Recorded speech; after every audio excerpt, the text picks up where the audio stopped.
Elle is madly in love with her handsome boyfriend Warner Huntington III, who will be starting law school at Harvard the following year, and she is currently very excited to meet him. Elle Woods is a senior student who is majoring in fashion merchandising. She is also the president of a girlish sorority group. Elle seeks advice from two of her friends regarding the best outfits for her because she believes that her boyfriend will propose to her for marriage.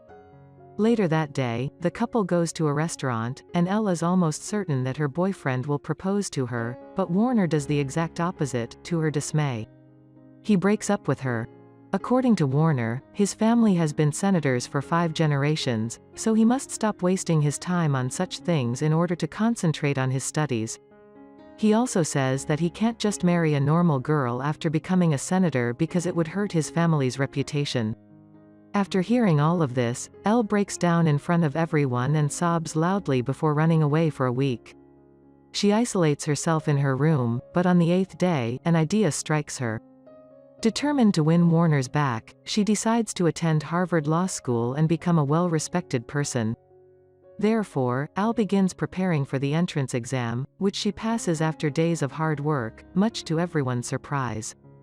The Harvard Law School administration team is initially reluctant to accept her. She is admitted to Harvard Law School with her dog, despite the fact that she is majoring in fashion merchandising, and because of her outstanding LSAT scores and diversity, she is admitted. Later, she sits with a group of 4 people, all of whom have impressive backgrounds as social workers. David Kidney, who has a master's degree in Russian literature and a doctorate in biochemistry, introduces himself. He has spent the past 18 months deworming orphans in Somalia. Eden Wexler, who has a PhD in women's studies and was the sole organizer of the Lesbians Against Drunk Driving March, and Aaron Mitchell, who graduated from Princeton and has an IQ of 187, follow. In the following scene, Elle is on her way to her first class when she meets Warner. She intentionally bumps into him to get his attention, and as expected, he is surprised to see her there.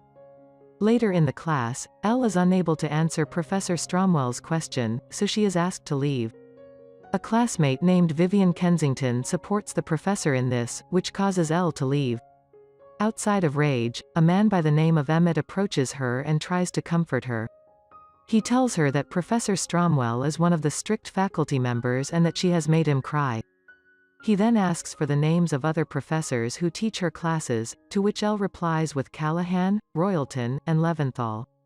He then tells her to speak up in Callahan's class because he values students who are opinionated, to take a backseat in Royalton's class because he often spits when he speaks, and to read the footnotes in Leventhal's class because that's what he does. Elle inquires if Emmett is a third-year student after hearing all of this, but Warner cuts Emmett off before she can respond. Vivian also arrives and introduces herself as Warner's fiancée before leaving. In shock and depressed, Elle drives to a parlor to unwind and confides in a manicurist named Paulette. Paulette shares her story, revealing that she was dumped by a man after 8 years of dating. Elle returns to law school and decides to join Warner's study group, but Vivian flatly refuses to let her in. Elle misses her best friends, so she encourages Elle to reclaim her love regardless of the circumstances. Elle walks out of a law school party and asks Vivian if she can join as well, pretending it's a costume party. Overjoyed, Elle attends the party dressed as a Playboy bunny, but to her horror, it turns out that one of them is getting married on June 1st. While she is on the phone with them, she learns that they are currently trying on the bridal dress. To be an educational event, everyone starts making fun of her because of how she looks. A few moments later, Elle approaches Warner to find some solace, but he still offends her by saying that she won't be able to pass the law exams because they aren't her cup of tea.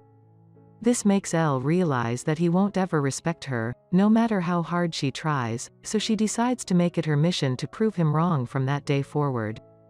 Elle starts studying hard, getting all. She is able to respond to the questions that Professor Stromwell asks in class one day. She also speaks up in Callahan's class and disagrees with Warner, which impresses the professor, who suggests that she apply for an internship under him. In the midst of all of this, Elle also helps Paulette get back custody of her dog from her ex-husband, which is a positive development. Elle's years of effort finally paid off, as she was awarded an internship with Professor Callahan. Warner, Vivian, and Enid also gather to work on their first real case, and Emmett joins them. It turns out that he is an associate attorney and former editor of the Harvard Law Review who has been wandering the school for Callahan's research and provides details. That they are here to defend Brooke Taylor Whittam, a well-known fitness instructor who is accused of murdering her wealthy older husband Hayward with him.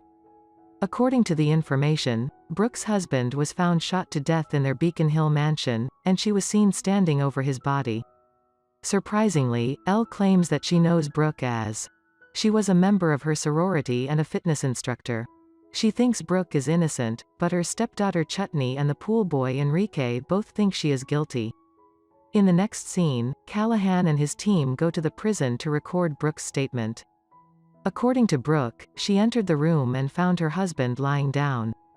When Chutney and Enrique walked in, Elle was the only one who believed her when she bent down to check his heart rate.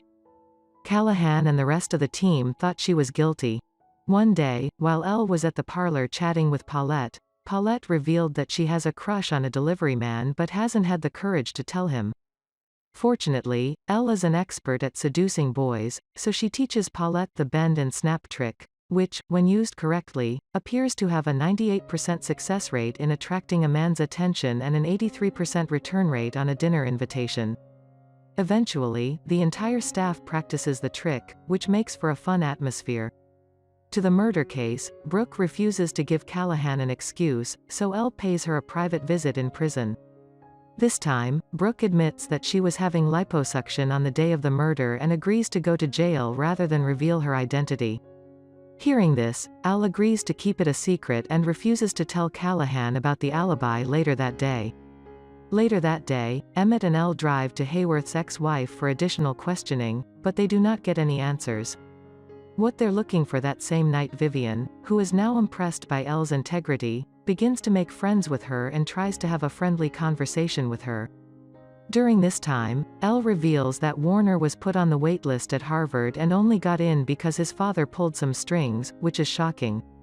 The day of Brooks's trial is finally here, and the proceedings are being held in the Superior Court of Suffolk County under the decision of the Honorable Judge Marina R. Bickford. The first hearing does not go as planned because the pool boy Enrique claims to have had an affair with Brooke, which Brooke denies. Outside the courtroom, Elle is stomping her feet as she waits in line to drink water. Enrique, who is right in front of her in the queue, turns around and identifies her. Emmett cross-examines Enrique in the subsequent trial and tricks him into identifying his real boyfriend in court, proving that his testimony was a lie. Impressed by her shoe style, warns her not to stomp in front of him. With this, Elle deduces that he is gay because only gay men know designers, unlike straight men.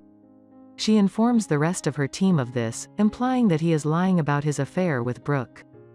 Emmett cross-examines Enrique in performance. Callahan calls Elle into his office and starts talking about her future.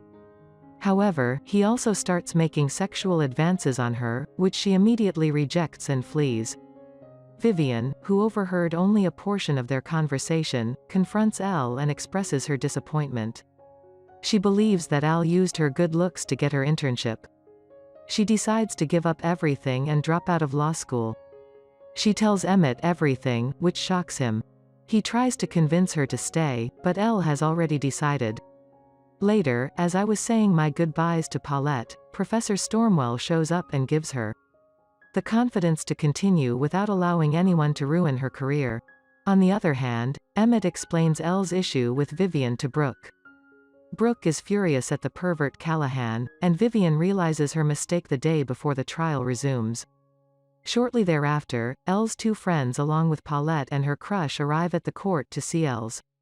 Elle begins by shakingly cross-examining Chutney, who testifies that she was home during the murder of her father but did not hear the gunshot because she was in the shower washing her hair after it had been permed. When Elle hears this, she persuades Chutney to reaffirm her story and then reveals that washing permed hair within the first 24 hours would have deactivated the hair's protective properties. Finally, the trial begins, and Elle concludes by shakingly cross-examining Chu. The ammonium thioglycinate damages one's hair, but Chutney's curls are still intact, indicating that she is lying. Chutney admits that she killed Hayworth by mistake because she mistook him for Brooke, as it turns out. With this confession, the case is finally closed, and Brooke is exonerated of the evil Chutney. She is immediately taken into custody, and a victorious Al is walking out. She despised Brooke and planned to kill her for years. Warner approaches her and tries to reconcile with her, but she rejects him, claiming that she needs a boyfriend who is less of a jerk and more faithful. 2 years later, Elle graduates with high honors, and a class-elected speaker gives her a short speech about having faith in oneself. Elle has broken off her engagement with Warner, who graduated with no honors, no girlfriend, and no job offers. On the other hand, Paulette has married the delivery man and is expecting a baby girl, whom they will name after Elle. Emmett has quit working for Callahan and established his own practice. He and Elle have been dating for the past 2 years, and he plans to propose to her soon. Elle has been revealed to be invited to work at one of the best law firms in Boston. Vivian is now